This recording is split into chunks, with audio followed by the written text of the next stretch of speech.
वाल्मीकि रामायण के अनुसार आदित्य हृदय स्तोत्र अगस्त्य आश्य द्वारा भगवान श्री राम को युद्ध में रावण पर विजय प्राप्ति हेतु दिया गया था।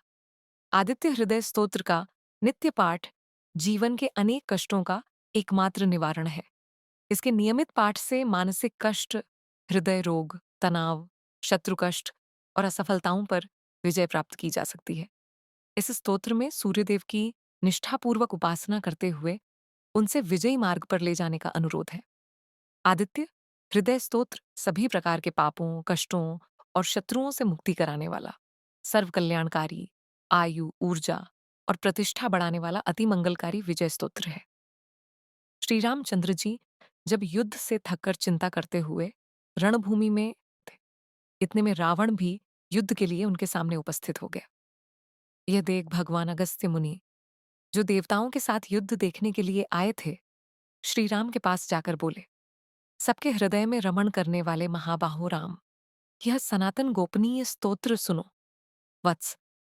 इसके जप से तुम युद्ध में अपने समस्त शत्रुओं पर विजय पा जाओगे।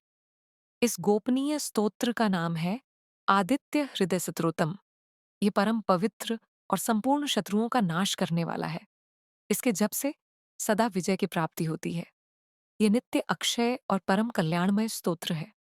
संपूर्ण मंगलों का भी मंगल है। इससे सब पापों का नाश हो जाता है। यह चिंता और शोक को मिटाने तथा आयु का बढ़ाने वाला उत्तम साधन है। भगवान सूर्य अपनी अनंत किरणों से सुशोभित है। ये नित्य उदय होने वाले, देवता और असुरों से नमस्कृत, विवस्वान नाम से प्रसिद्ध, प्रभा का विस्तार करने वाले और संसार के स्वामी हैं। तुम इनका रश्मिमन्ते नमः, समुद्यन्ते नमः, देवासुर नमस्कृताय नमः, विवस्वते नमः, भास्कराय नमः, भुवनेश्वराय नमः, इन मंत्रों के द्वारा पूजन करो। संपूर्ण देवता इन्हीं के स्वरूप हैं। ये तेज की राशि तथा अपनी किरणों से जगत को सत्ता एवं स्फूर्ति प्रदान करने वाले हैं। ये अपनी रश्मियों का प्रसार करके देवता और असुरों सहित समस्त लोकों का पालन करने वाले हैं। ये ही ब्रह्मा, विष्णु, शिव, स्कंद, प्रजापति, इंद्र, कुबेर, काल, यम, चंद्रमा, वरुण, पितर, वसु, साध्य, अश्विनी कुमार, मरुदगण, मनु, वायु, अग्नि, प्रजा, प्राण, रथुओं को प्रकट करने वाले तथा प्रकाश के पुंज हैं। इनके नाम हैं आदित्य, अदिति पुत्र, सविता, जगत को उत्पन्न करने वाले, सूर्य सर्वव्यापक, खग, पूषा पोषण करने वाले, गबस्तिमान, प्रकाशमान, सुवर्ण सदृश्य, भानु प्रकाशक, हिरण्य रेता, ब्रह्मांड की उत्पत्ति के बीच, दिवाकर रात्रि का अंधकार दूर करके दिन का प्रकाश फैलाने वाले, हरिदश्व, सहस्रार्ची हजारों किरणों से सुशोभित, सप्त सप्ती 7 घोड़ों वाले, मरीचिमान किरणों से सुशोभित, तिमिरो मंथन, अंधकार का नाश करने वाले, शंभु, त्वष्टा, मार्तंडक ब्रह्मांड को जीवन प्रदान करने वाले, अंशुमान, हिरण्यगर्भ ब्रह्मा, शिशिर स्वभाव से ही सुख प्रदान करने वाले, तपन गर्मी पैदा करने वाले, अहस्कर, रवि, अग्निगर्भ अग्नि को गर्भ में धारण करने वाले, आदित्य पुत्र, शंख, शिशिर नाशन शीत का नाश करने वाले, व्योमनाथ आकाश के स्वामी, तंभेदी, रग, यजु और सामवेद के पारगामी, धन वृष्टि, अपाम मित्र,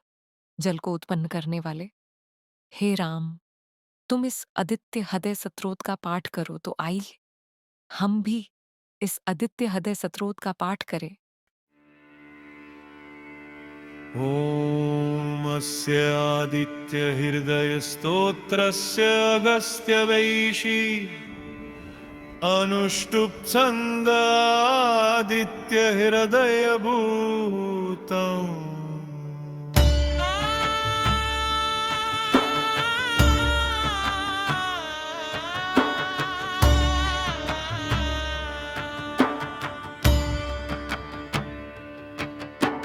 भगवान् ब्रह्मा देवता निरस्ताशेषविघ्नतया ब्रह्मा इद्या सिद्धौ सर्वत्र जयसिद्धौ च विनियोगः। ततो युद्धपरिश्रान्तं समरे चिन्तया स्थितं रावणं चाग्रतो दृष्ट्वा युद्धाय समुपस्थितम्। दैवतैश्च समागम्य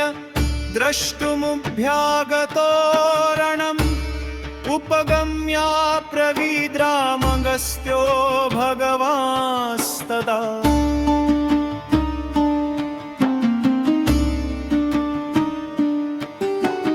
राम राम महाबाहो शृणु गुह्यं सनातनम् येन सर्वा नरीन् वत्स समरे विजयिष्यसे आदित्यहृदयं पुण्यं सर्वशत्रुविनाशनं जयावहं जपं नित्यमक्षयं परमं शिवम् सर्वमङ्गलमागलुयं सर्वपापप्रणाशनं चिन्ताशोकप्रशमनमायुर्वर्धनमुत्तमम् रश्मिमन्तं समुद्यन्तं देवासुरनमस्कृतं पूजयस्व विवस्वन्तं भास्करं भुवनेश्वरम् सर्वदेवात्मको ह्येष तेजस्वी रश्मिभावनम्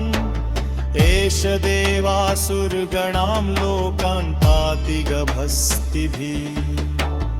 एष ब्रह्मा च विष्णुश्च शिवस्कन्द प्रजापति महेन्द्रो धनद कालो यम सोमो ह्यापां पति पितरो वसवसाध्याश्विनो मरुतो मनु वायुर्वहिन प्रजा प्राणऋतुकर्ता प्रभाकर आदित्य सविता सूर्य खगपूषा गभस्तिमान् सुवर्णं सदृशो भानुर्हिरण्यरेता दिवाकर हरिदश्वसहस्रार्ची सप्तसप्तिर्मरीचिमान् तिमिरोन्मथनं शम्भुस्त्वष्पमार्तण्डकुङ्कुमान् हिरण्यगर्भशिशिरस्तपनो हस्करो रवि अग्निगर्भोदिते पुत्रशङ्खः शिशिरनाशन व्योमनाथस्तमो भेदी ऋग्यजूसामपार्ग घनवृष्टिर्पां मित्रो विन्ध्यवीथि प्लवङ्गमा आतपी मण्डली मृत्युपिगन्न सर्वतापना पदे विश्वो महातेजारप्त सर्वभवोद्भव नक्षत्रग्रहताराणामधिपो विश्वभावना तेजसामपि तेजस्वी द्वादशात्मन्नमोऽस्तु ते नमः पूर्वाय गिरे पश्चिमायाद्रये नमः ज्योतिर्गणानां पतये दिनाधिपतये नमः जयाय जय भद्राय हरेश्वाय नमो नमः नमो नमः सहस्राक्षो आदित्याय नमो नमः नमो उग्राय वीराय सारंगाय नमो नमः नमः पद्मप्रबोधाय प्रचण्डाय नमोऽस्तु ते ब्रह्मेशानाच्युतेशाय सुरायादित्यवर्चसे भास्वते सर्वभक्षाय रौद्राय वपुषे नमः तमोघ्नाय हिमघ्नाय शत्रुघ्नायामितात्मने कृतघ्नाय देवाय ज्योतिषां पतये नमः तप्तचामीकराभाय हरये विश्वकर्मणे नमस्तमोऽभिनिघ्नाय रुचये लोकसाक्षिणे नाशयत्येष वैभूतं तमेष सृजति प्रभु पायत्येष तपत्येष वर्षत्येष गभस्तिभिः एष सुप्तेषु जागर्ति भूतेषु परिनिष्ठिता एष चैवाग्निहोत्रं फलं चैवाग्निहोत्रिणाम् देवाश्च क्रतवश्चैव क्रतूनां फलमेव च यानि कृत्यानि लोकेषु सर्वेषु परमं प्रभु तेनमापत्सु कृच्छ्रेषु कान्तारेषु भयेषु कीर्तयन् पुरुष कश्चिन्नावसीदति राघव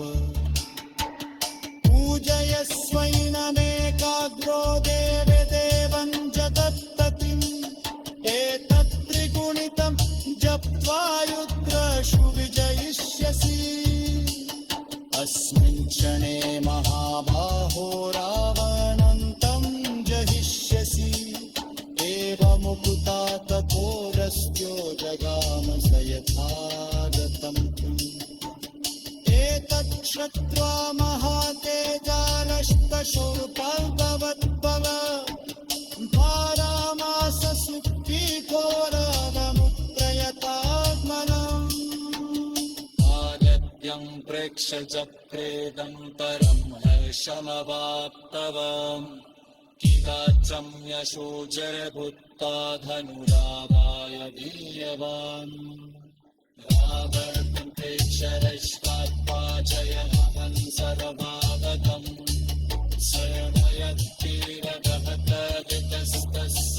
सर्वयत्तिरगतवितस्तस्समन्येकवन् अग्रविरवतं निरीक्ष्य रामन्नपि गमना परमं तदर्शना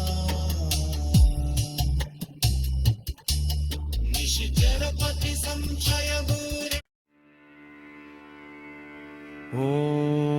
अस्य आदित्यहृदयस्तोत्रस्य अगस्त्यवैषी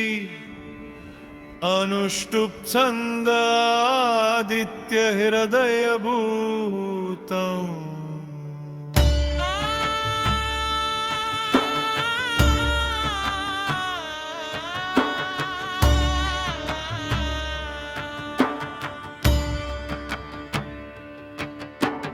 भगवान् ब्रह्मा देवता निरस्ता शेषविघ्नतया ब्रह्मा इद्या सिद्धौ सर्वत्र जयसिद्धौ च विनियोगः ततो युद्धपरिश्रान्तं समरे चिन्तया स्थितं रावणं चाग्रतो दृष्ट्वा युद्धाय समुपस्थितम् दैवतैश्च समागम्य द्रष्टुमुभ्यागतो रणम् उपगम्या प्रवीद्रामगस्त्यो भगवांस्तदा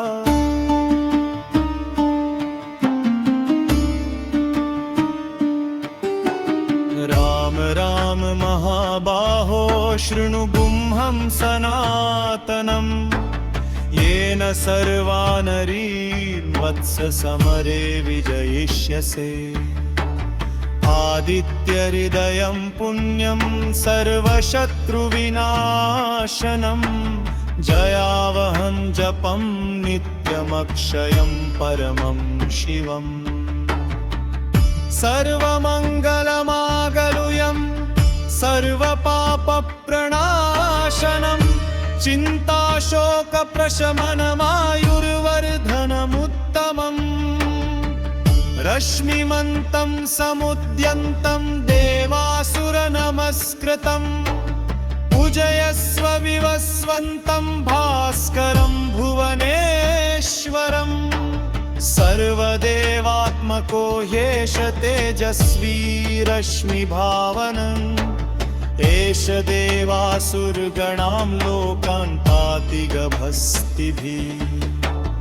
एष ब्रह्मा च विष्णुश्च शिवस्कन्द प्रजापति महेन्द्रो धनद कालो यम सोमो ह्याभां पति पितरो वसवसाध्याश्विनो मरुतो मनु वायुर्वहिन प्रजा प्राणऋतुकर्ता प्रभाकर आदित्य सविता सूर्य खगपूषा गभस्तिमान् सुवर्णं सदृशो भानुर्हिरण्यरेता दिवाकर हरिदश्वसहस्रार्ची सप्तसप्तिर्मरीचिमा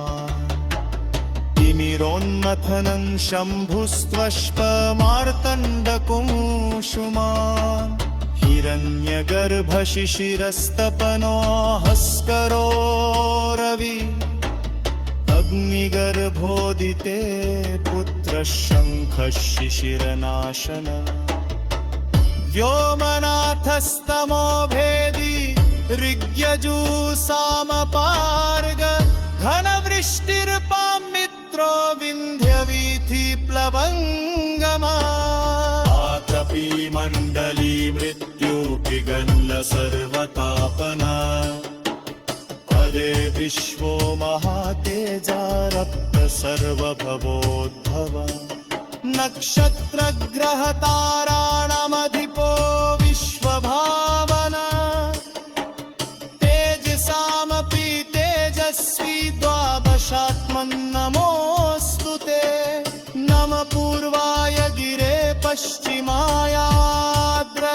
नमः ज्योतिर्गणानां पतये दिनाधिपतये नमः जयाय जय भद्राय हरेश्वाय नमो नमः नमो नमः सहस्राक्षो आदित्याय नमो नमः नमो उग्राय वीराय सारंगाय नमो नमः नमः पद्मप्रबोधाय प्रचण्डाय नमोऽस्तु ते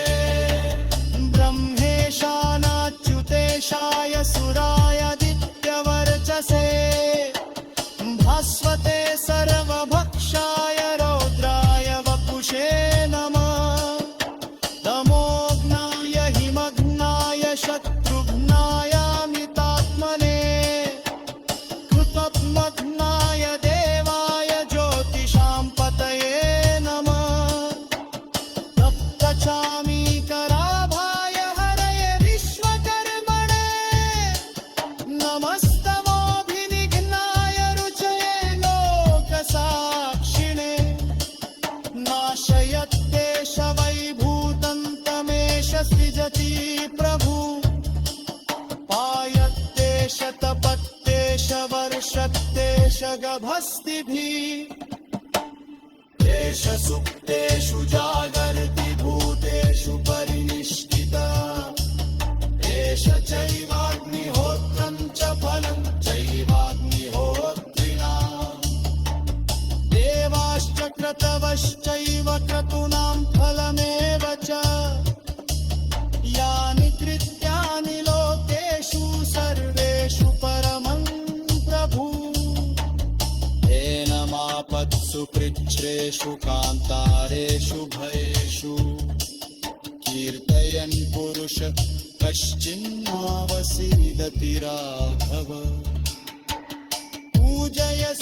पूजयस्वैनमेकाग्रो देवदेवं जगत्पतिम्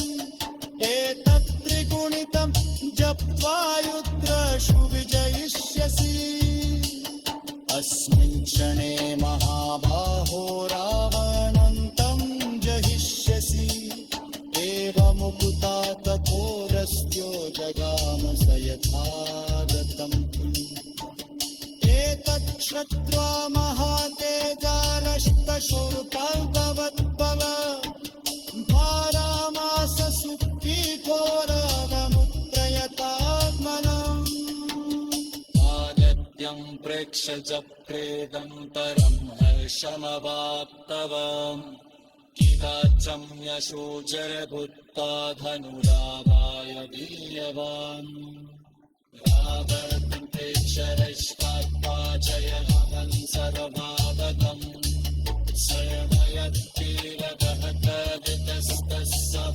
सर्वयत्कीरगहतवितस्तस्समन्येकवन् अग्रविरवतं निरीक्ष्य रामन्नपि गमना परमं तदर्शना निशिचरपति संशयभूरि ॐ तस्य आदित्यहृदयस्तोत्रस्य अगस्त्यवैशी अनुष्टुप् छन्दादित्यहृदयभूतम्।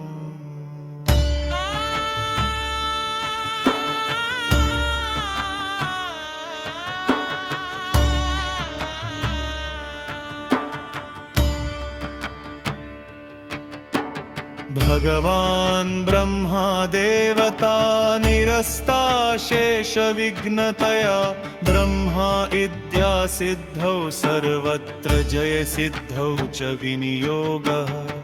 ततो युद्धपरिश्रान्तं समरे चिन्तया स्थितं रावणं चाग्रतो दृष्ट्वा युद्धाय समुपस्थितम्। दैवतैश्च समागम्य द्रष्टुमुभ्यागतो रणम्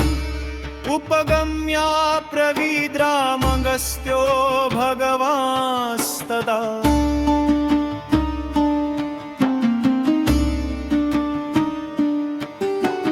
राम राम महाबाहो शृणु गुह्यं सनातनम् येन सर्वा नरीर्वत्स समरे विजयिष्यसे। आदित्यहृदयं पुण्यं सर्वशत्रुविनाशनं जयावहं जपं नित्यमक्षयं परमं शिवम्। सर्वमङ्गलमागलुयं सर्वपापप्रणाशनम् चिन्ताशोकप्रशमनमायुर्वर्धनमुत्तमम्। रश्मिमन्तं समुद्यन्तं देवासुरनमस्कृतं पूजयस्व विवस्वन्तं भास्करं भुवनेश्वरम्। सर्वदेवात्मको ह्येष तेजस्वी रश्मिभावनम्। एष देवासुरगणां लोकान् पाति गभस्तिभिः। एष ब्रह्मा च विष्णुश्च शिवस्कन्द प्रजापति। महेन्द्रो धनद कालो यम सोमो ह्यापां पति। पितरो वसवसाध्याश्विनो मरुतो मनु वायुर्वहिन प्रजा प्राणऋतुकर्ता प्रभाकर। आदित्य सविता सूर्य खगपूषा गभस्तिमान् सुवर्णं सदृशो भानुर्हिरण्यरेता दिवाकर। हरिदश्व सहस्रार्ची सप्त सप्तिर्मरीचिमान् तिमिरोन्मथनं शम्भुस्त्वष्पमार्तण्डकुङ्कुमान्। हिरण्यगर्भशिशिरस्तपनो हस्करो रवि। अग्निगर्भोदिते पुत्रः शङ्खः शिशिरनाशन। व्योमनाथस्तमो भेदी ऋग्यजूसामपार्ग। घनवृष्टिर्पां मित्रो विन्ध्यवीथि प्लवङ्गमा। आतपी मण्डली मृत्युपिगन्न सर्वतापना। पदे विश्वो महातेजा रक्त सर्वभवोद्भव। नक्षत्रग्रहताराणामधिपो विश्वभावना। तेजसामपि तेजस्वी द्वादशात्मन्नमोऽस्तु ते। नमः पूर्वाय गिरे पश्चिमायाद्रये नमः। ज्योतिर्गणानां पतये दिनाधिपतये नमः। जयाय जय भद्राय हरेश्वाय नमो नमः। नमो नमः सहस्राक्षो आदित्याय नमो नमः। नमो उग्राय वीराय सारंगाय नमो नमः। नमः पद्मप्रबोधाय प्रचण्डाय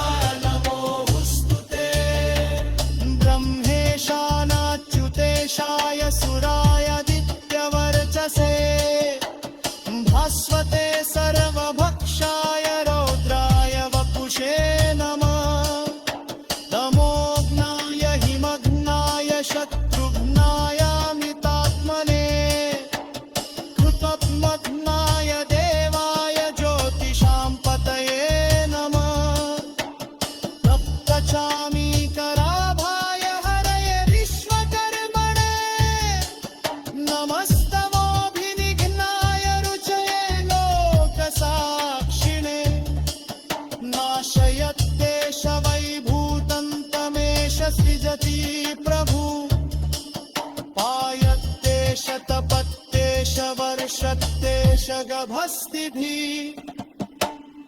एष सुप्तेषु जागर्ति भूतेषु परिनिष्ठिता एष चैवाग्निहोत्रं च फलं चैवाग्निहोत्रिणाम् देवाश्च क्रतवश्चैव क्रतूनां फलमेव च यानि कृत्यानि लोकेषु सर्वेषु परमं प्रभु एनमापत्सु कृच्छ्रेषु कान्तारेषु भयेषु कीर्तयन् पुरुष कश्चिन्नावसीदति राघव पूजयस्वैनमेकाग्रो देवदेवं जगत्पतिम् एतत् त्रिगुणितं जप्त्वा युद्धेषु विजयिष्यसि अस्मिन् क्षणे महाबाहो रावणं जहिष्यसि एवमुक्ता तथोरस्त्यो जगाम स यथागतं एतत् श्रुत्वा महातेजानष्टशोर्पगवद्भव भारामास सुखीघोरवमुत्रयतात्मनम् आगत्यं प्रेक्ष च प्रेदं परं हर्षमवाप्तवान् किवाचं यशोजरभूत्वा धनुरावाय वीर्यवान् रावर्तं प्रेक्षरश्वात्पाचयहं सर्वागतम्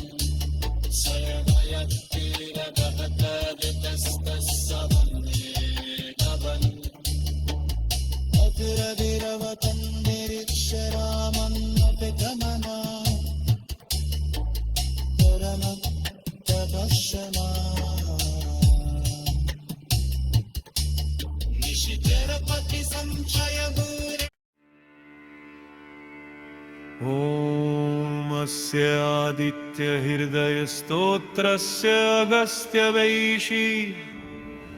अनुष्टुप् छन्दादित्यहृदयभूतम्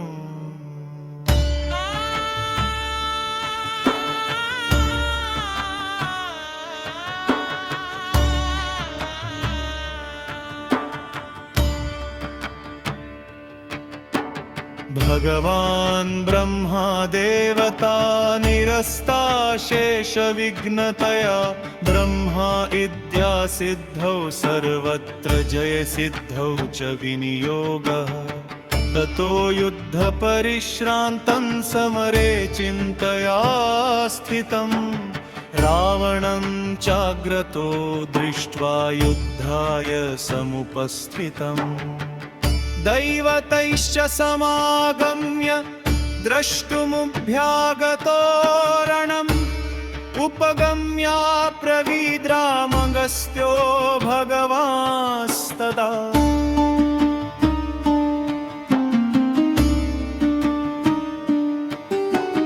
राम राम महाबाहो शृणु गुह्यं सनातनम् येन सर्वा नरीर्वत्स समरे विजयिष्यसे आदित्यहृदयं पुण्यं सर्वशत्रुविनाशनं जयावहं जपं नित्यमक्षयं परमं शिवम् सर्वमङ्गलमागलुयं सर्वपापप्रणाशनम् चिन्ताशोकप्रशमनमायुर्वर्धनमुत्तमम् रश्मिमन्तं समुद्यन्तं देवासुरनमस्कृतम् पूजयस्व विवस्वन्तं भास्करं भुवनेश्वरम् सर्वदेवात्मको ह्येष तेजस्वी रश्मिभावनम् एष देवासुरगणां लोकान् पाति गभस्तिभिः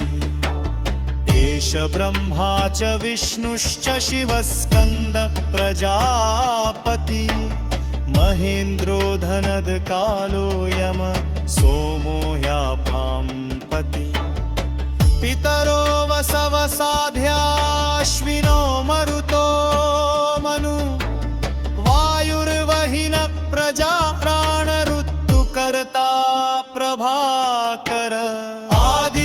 सविता सूर्य खगपूषा गभस्तिमान् सुवर्णं सदृशो भानुर्हिरण्यरेता दिवाकर हरिदश्वसहस्रार्ची सप्तसप्तिर्मरीचिमान् तिमिरोन्मथनं शम्भुस्त्वष्पमार्तण्डकुङ्कुमान् हिरण्यगर्भशिशिरस्तपनो हस्करो रवि अग्निगर्भोदिते पुत्रशङ्खः शिशिरनाशन व्योमनाथस्तमो भेदी ऋग्यजूसामपार्ग घनवृष्टिर्पां मित्रो विन्ध्यवीथि प्लवङ्गमा आतपी मण्डली मृत्युपिगन्न सर्वतापना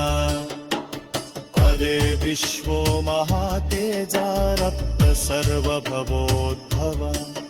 नक्षत्रग्रहताराणामधिपो विश्वभावना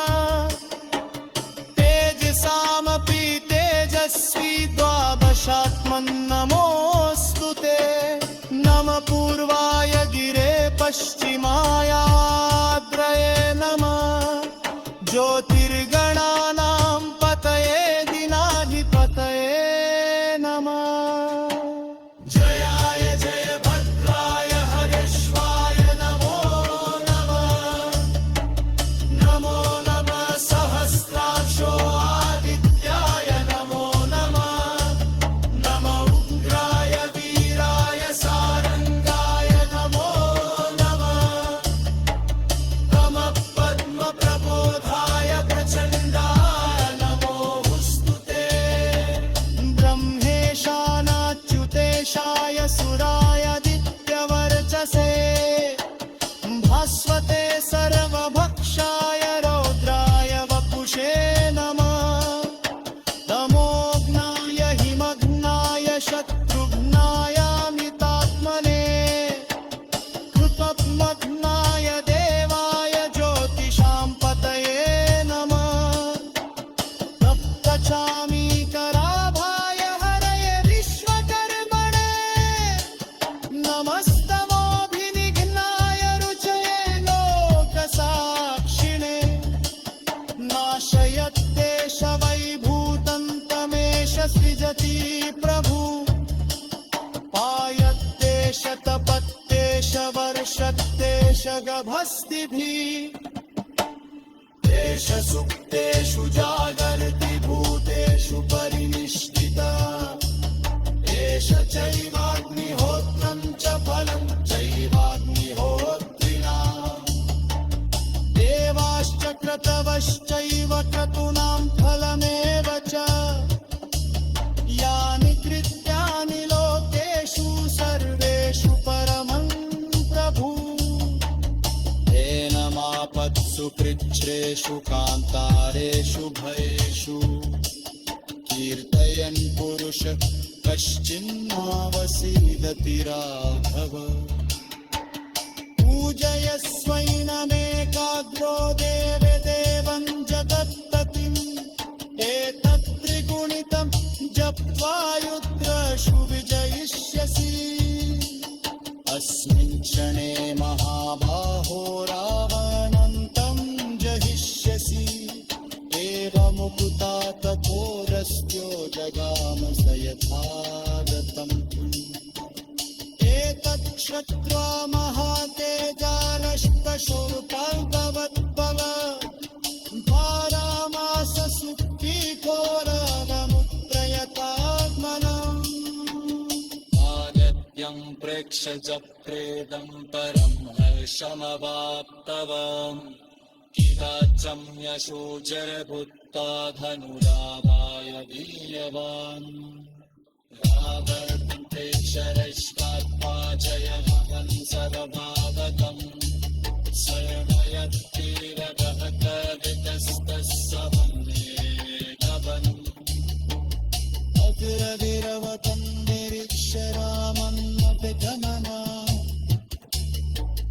परमं तपस्यमा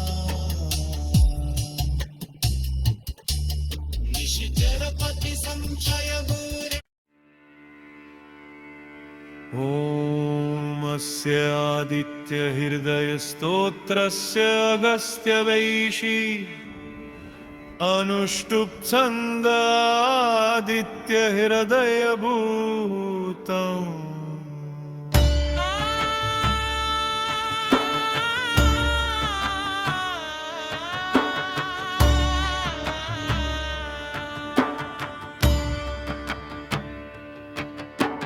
भगवान् ब्रह्मा देवता निरस्ता शेषविघ्नतया ब्रह्मा इद्या सिद्धौ सर्वत्र जयसिद्धौ च विनियोगः। ततो युद्धपरिश्रान्तं समरे चिन्तया स्थितं रावणं चाग्रतो दृष्ट्वा युद्धाय समुपस्थितम्। दैवतैश्च समागम्य द्रष्टुमुभ्यागतो रणम् उपगम्याब्रवीद्रामगस्त्यो भगवांस्तदा।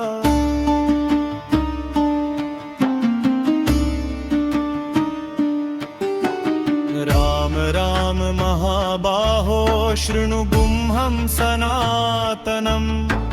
येन सर्वा नरीर्वत्स समरे विजयिष्यसे। आदित्यहृदयं पुण्यं सर्वशत्रुविनाशनं जयावहं जपं नित्यमक्षयं परमं शिवम्। सर्वमङ्गलमागलुयं सर्वपापप्रणाशनम् चिन्ताशोकप्रशमनमायुर्वर्धनमुत्तमम्। रश्मिमन्तं समुद्यन्तं देवासुरनमस्कृतम्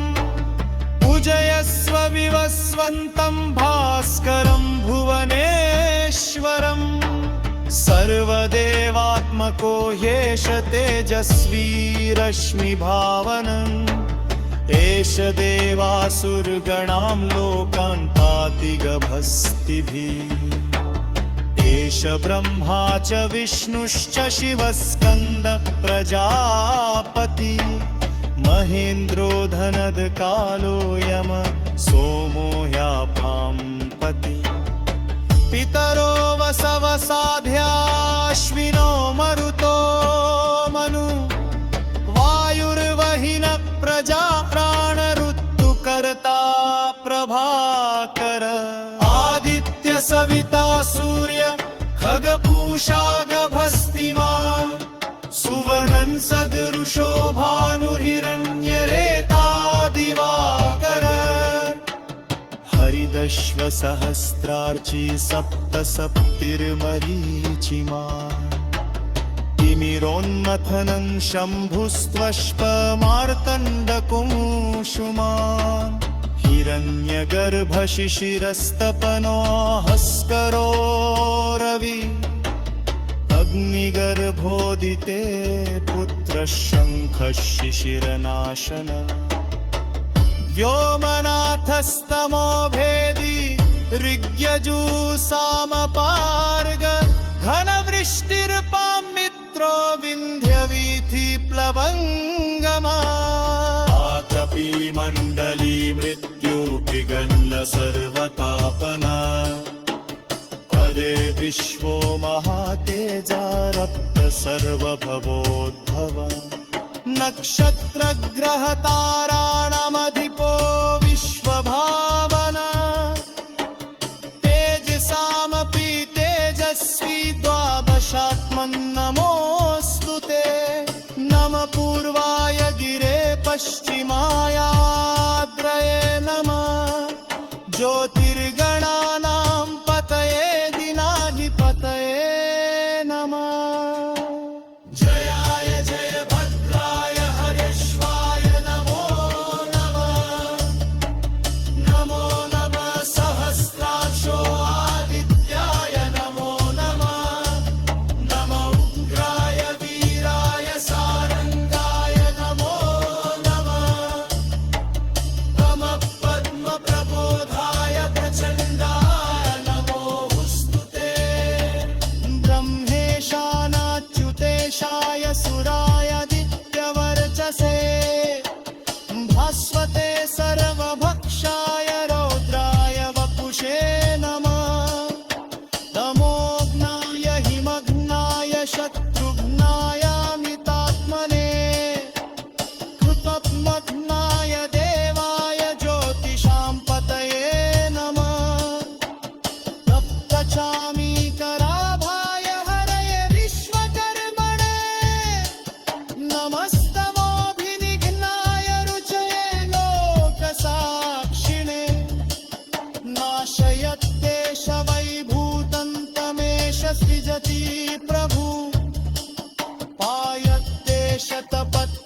वर्षत्येष गभस्तिभिः एष सुप्तेषु जागर्ति भूतेषु परिनिष्ठिता एष चैवाग्निहोत्रं च फलं चैवाग्निहोत्रिणा देवाश्च क्रतवश्चैव क्रतूनां फलमेव च यानि कृत्यानि लोकेषु सर्वेषु परमं प्रभु एनमापत्सु कृच्छ्रेषु कान्तारेषु भयेषु कीर्तयन् पुरुष कश्चिन्नावसीदति राघव पूजयस्वैनमेकाग्रो देवदेवं जगत्पतिम् एतत् त्रिगुणितं जप्त्वा युद्धेषु विजयिष्यसि अस्मिन् क्षणे महाबाहो रावणं तं जहिष्यसि एवमुक्ता तपोरस्त्यो जगाम स यथागतं एतत् श्रुत्वा महातेजानष्टशोकान्तवद्भव भारामास सुप्तीघोरगमुप्रयतात्मनम् आगत्यं प्रेक्ष्य जप्रेदं परं हर्षमवाप्तवान् किराचं यशोजरभुक्ता धनुरावाय वीर्यवान् रावणं प्रेक्षरश्वात्पाचयन् सर्वागतम् सर्वयत्तेव गहतवितस्तः समन्वेतवन् अग्रविरवतं निरीक्ष्य रामन्नपि गमना तरणं तदर्शना निशिचरपति संशयभूरि ॐ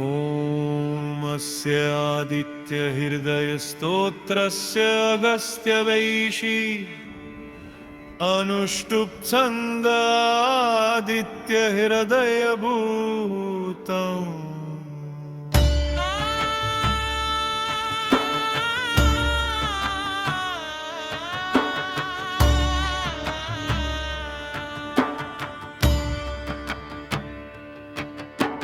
भगवान् ब्रह्मा देवता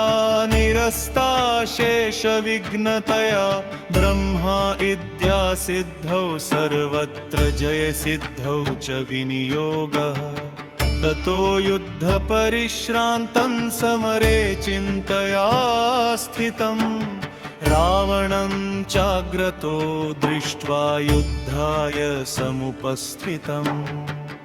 दैवतैश्च समागम्य द्रष्टुमुभ्यागतो रणम् उपगम्याब्रवीद्रामगस्त्यो भगवांस्तदा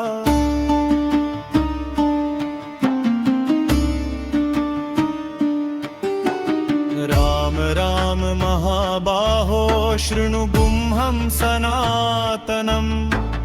येन सर्वा नरीर्वत्स समरे विजयिष्यसे आदित्यहृदयं पुण्यं सर्वशत्रुविनाशनं जयावहं जपं नित्यमक्षयं परमं शिवम् सर्वमङ्गलमागलुयं सर्वपापप्रणाशनम् चिन्ताशोकप्रशमनमायुर्वर्धनमुत्तमम् रश्मिमन्तं समुद्यन्तं देवासुरनमस्कृतम् पूजयस्व विवस्वन्तं भास्करं भुवनेश्वरम् सर्वदेवात्मको ह्येष तेजस्वी रश्मिभावनम् एष देवासुरगणां लोकान् पाति गभस्तिभिः एष ब्रह्मा च विष्णुश्च शिवस्कन्द प्रजापति महेन्द्रो धनदकालो यम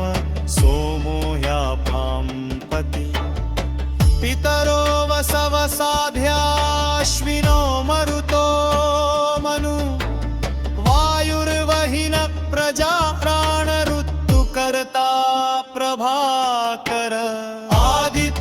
सविता सूर्य खगपूषा गभस्तिमान् सुवर्णं सदृशो भानुर्हिरण्यरेता दिवाकर हरिदश्वसहस्रार्ची सप्तसप्तिर्मरीचिमान् तिमिरोन्मथनं शम्भुस्त्वष्पमार्तण्डकुङ्कुमान् हिरण्यगर्भशिशिरस्तपनो हस्करो रवि अग्निगर्भोदिते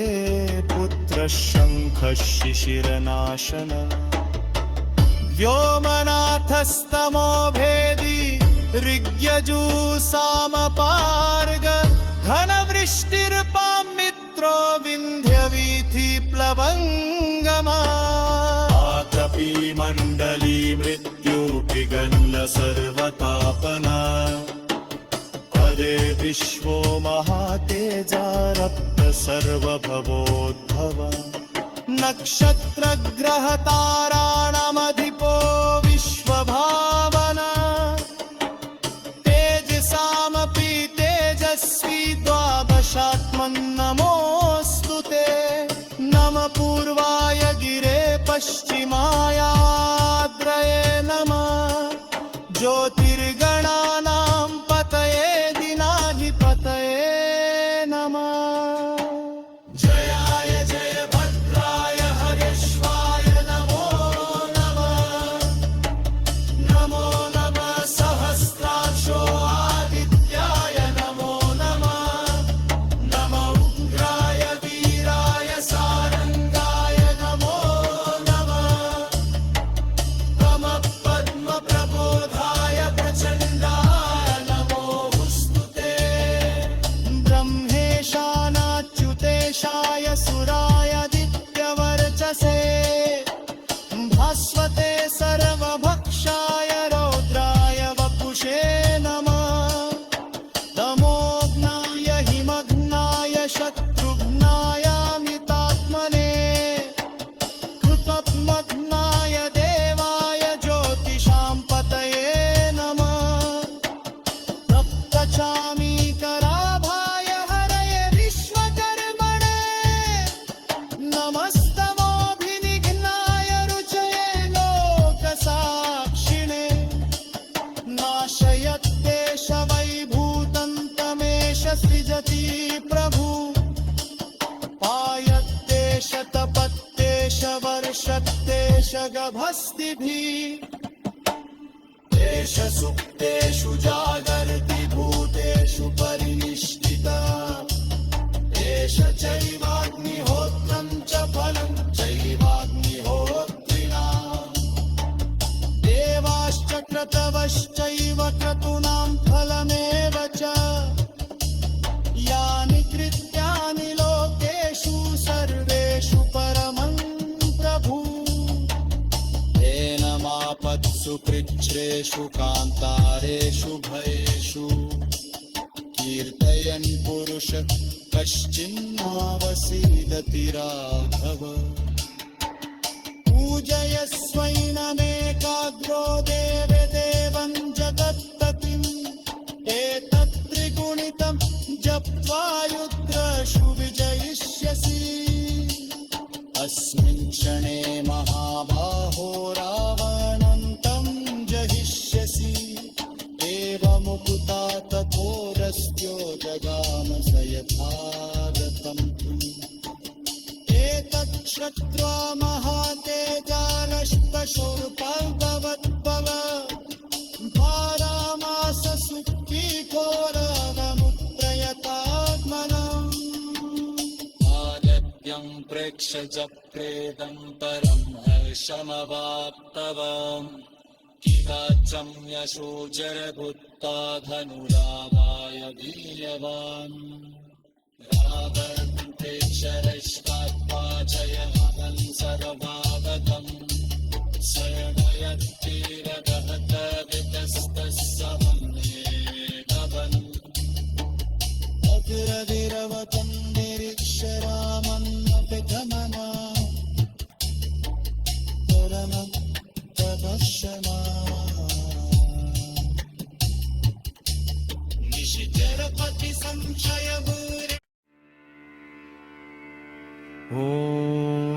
तस्य आदित्यहृदयस्तोत्रस्य अगस्त्यवैशी अनुष्टुप् छन्दादित्यहृदयभूतम्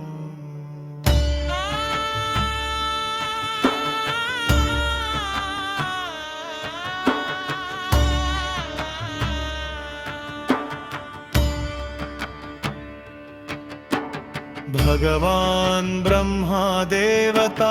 निरस्ताशेषविघ्नतया ब्रह्मा इद्या सिद्धौ सर्वत्र जयसिद्धौ च विनियोगः ततो युद्धपरिश्रान्तं समरे चिन्तया स्थितं रावणं चाग्रतो दृष्ट्वा युद्धाय समुपस्थितम् दैवतैश्च समागम्य द्रष्टुमुभ्यागतो रणम् उपगम्याब्रवीद्रामगस्त्यो भगवांस्तदा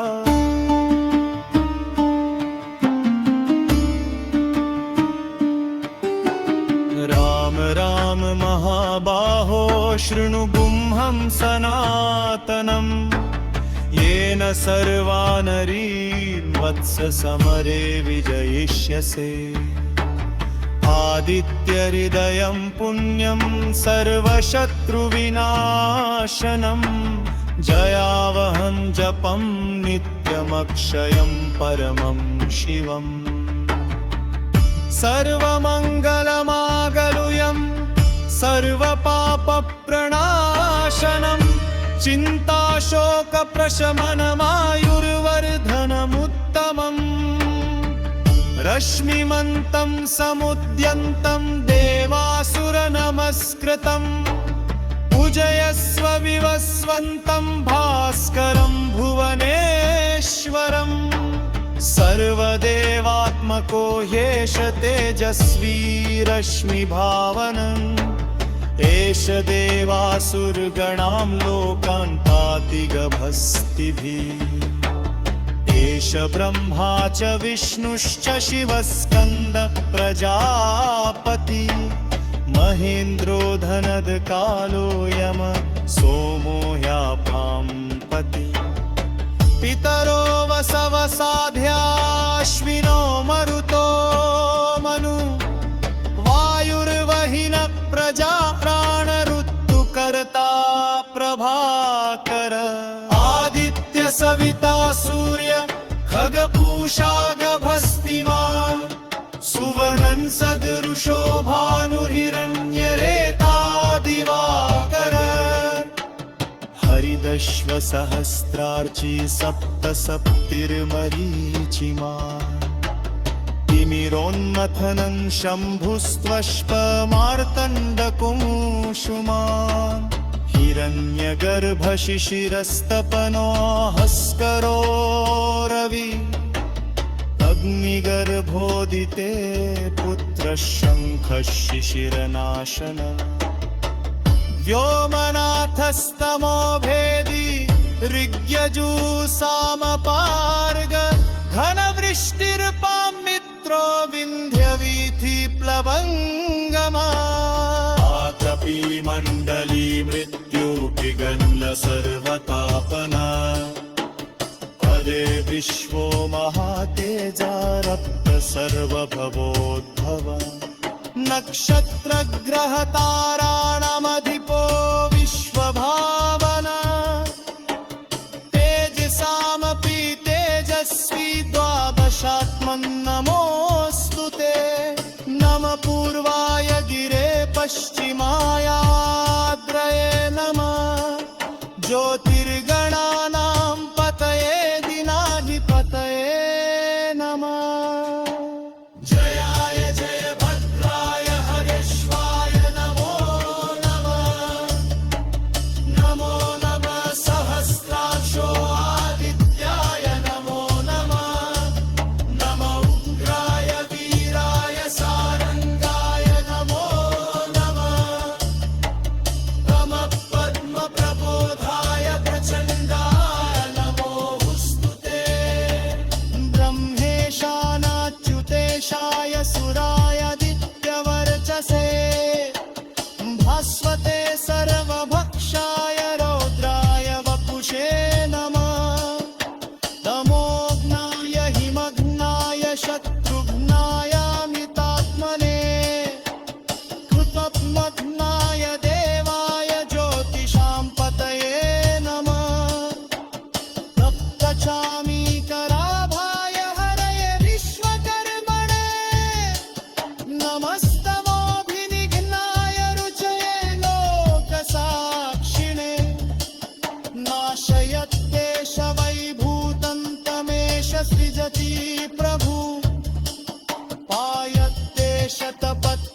वर्षत्तेष गभस्तिभिः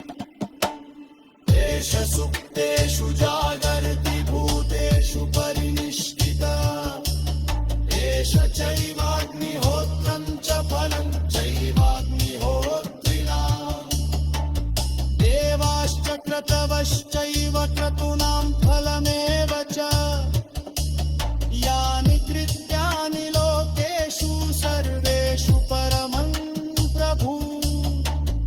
येनमापत्सु कृच्छ्रेषु कान्तारेषु भयेषु कीर्तयन् पुरुष कश्चिन्नावसीदति राघव पूजयस्वैनमेकाग्रो देवदेवं जगत्पतिम् एतत् त्रिगुणितं जप्त्वा युद्धेषु विजयिष्यसि अस्मिन् क्षणे महाबाहो रावणं तं जहिष्यसि एवमुक्ता तपोरस्यो जगाम स यथागतं एतत् श्रुत्वा महातेजानष्टशोताल्भवद्भव भारामास सुप्तीघोरमुप्रयतात्मनम् आदित्यं प्रेक्ष्य च प्रेदं परं हर्षमवाप्तवान् किवाचं यशोजरभुत्वा धनुरावाय वीर्यवान् रावणं शरश्वात्मा जयमहं सर्वागतम्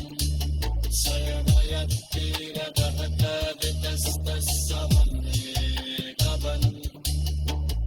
अभिरभिरवतं निरीक्ष्य रामन्नपितमना परमं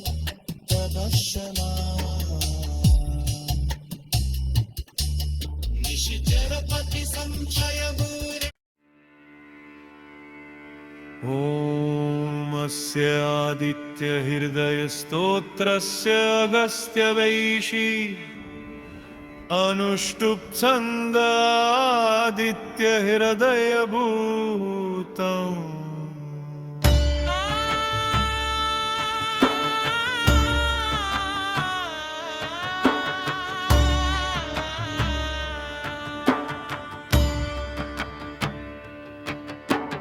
भगवान् ब्रह्मा देवता निरस्ताशेषविघ्नतया ब्रह्मा इद्या सिद्धौ सर्वत्र जयसिद्धौ च विनियोगः ततो युद्धपरिश्रान्तं समरे चिन्तया स्थितं रावणं चाग्रतो दृष्ट्वा युद्धाय समुपस्थितम् दैवतैश्च समागम्य द्रष्टुमुभ्यागतो रणम् उपगम्याब्रवीद्रामगस्त्यो भगवांस्तदा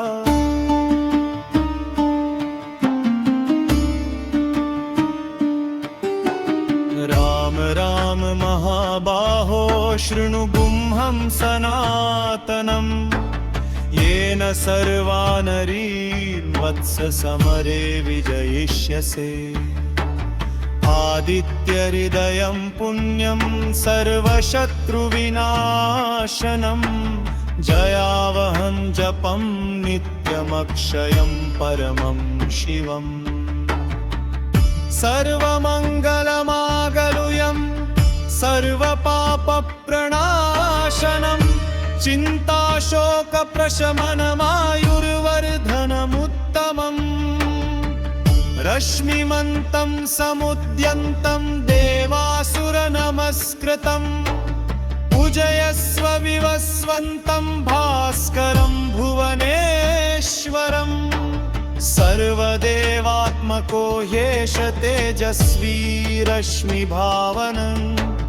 एष देवासुरगणां लोकान् पाति गभस्तिभिः एष ब्रह्मा च विष्णुश्च शिवस्कन्द प्रजापति महेन्द्रो धनदकालो यम सोमो ह्याभां पति पितरो वसवसाध्याश्विनो मरुतो मनु वाय प्रजाराण ऋतुकर्ता प्रभाकर आदित्य सविता सूर्य खगपूषा गभस्तिमान् सुवर्णं सदृशो भानुर्हिरण्यरेता दिवाकर हरिदश्व सहस्रार्ची सप्त सप्तिर्मरीचिमान् तिमिरोन्मथनं शम्भुस्त्वष्पमार्तण्डकुङ्कुमान् हिरण्यगर्भशिशिरस्तपनो हस्करो रवि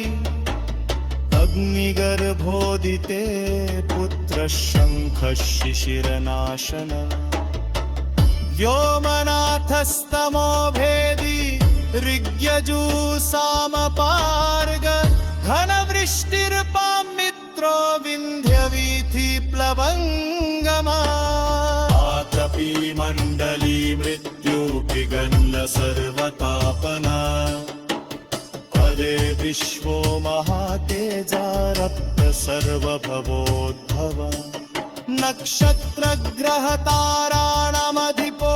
विश्वभावना तेजसामपि तेजस्वी द्वादशात्मन्नमोऽस्तु ते नमः पूर्वाय गिरे पश्चिमायाद्रये नमः ज्योतिर्गणानां पतये दिनाधिपतये नमः जयाय जय भद्राय हरेश्वाय नमो नमः नमो नमः सहस्राक्षो आदित्याय नमो नमः नमः उग्राय वीराय सारंगाय नमो नमः नमः पद्मप्रबोधाय प्रचण्डाय नमोऽस्तु ते